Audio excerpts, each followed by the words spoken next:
Yeşaya. 3-cü fəsil. Yerusəlimdə qarmaqarışıqlıq.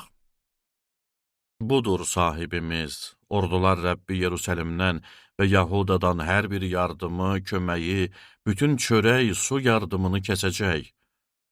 İgidlərlə cəngavərləri, hakimlərlə peyğəmbərləri, falçılarla ağsaqqalları, əllibaşılarla adlı sanlı adamları, məsləhətçiləri, mahir sehirbazlarla cadugərləri aradan qaldıracaq. Uşaqları onların üzərinə başçı qoyacağam. Qoy körpələr onlara hökm eləsin. İnsan insanla, qonşu qonşusu ilə, cavan yaşlı ilə, adi adam nüfuzlu insanla həyasızcasına rəftar eləyəcək.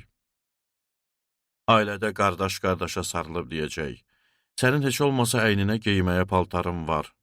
Sən başçımız ol, qoy bu xarabalıqlar sənin əlinin altında olsun. O vaxt bu adam uca səslə söyləyəcək, mən yaralarınızı sarımağı bacarmaram. Çünki evimdə nə yemək, nə də paltar var.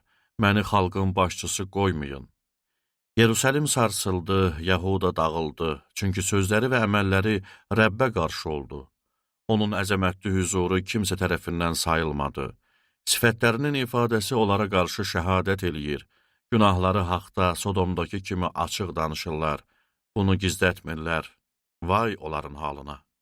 Axı bu bəlanı başlarına özləri gətirdi. Salih adamlara söyləyin ki, onlara yaxşılıq ediləcək, çünki onlar xeyirxahlıqlarının bəhrəsini yiyəcək.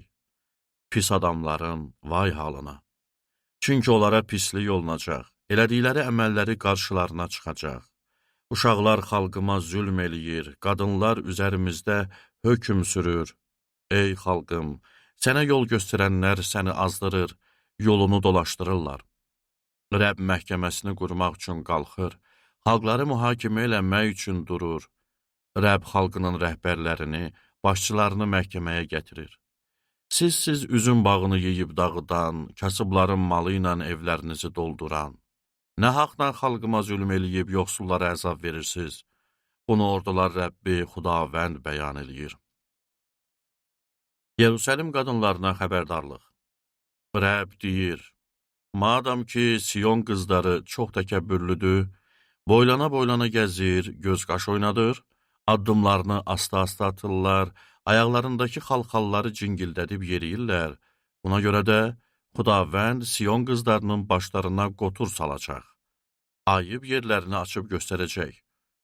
O gün Xudavənd onların bəzəklərini, topuqlara taxılan bilərziklərini, araqçınlarını, aypara şəkilli boyunbağlarını, sırğalarını, qolbaqlarını, örpəklərini, tac şəkilli başlıqlarını, bazubəndlərini, qurşaqlarını, ətirlə dolu mücrülərini, tilsimlənmiş bəzək əşyalarını, üzüklərini, burun halqalarını, bayram libaslarını, paltarlarını, örtüklərini, əl çantalarını, güzgülərini, nəfis toxunmuş kətan libaslarını, çalmalarını, duvaqlarını əllərindən alacaq.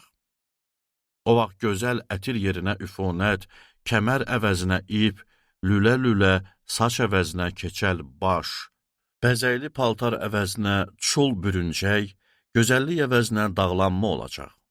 Kişiləriniz qılıncla, igidləriniz döyüşdə məhv olacaq. Yerusəlimin darvazaları nalə çəkib yas tutacaq. Bu şəhərsə kimsəsiz qadın tək quru yerdə oturacaq.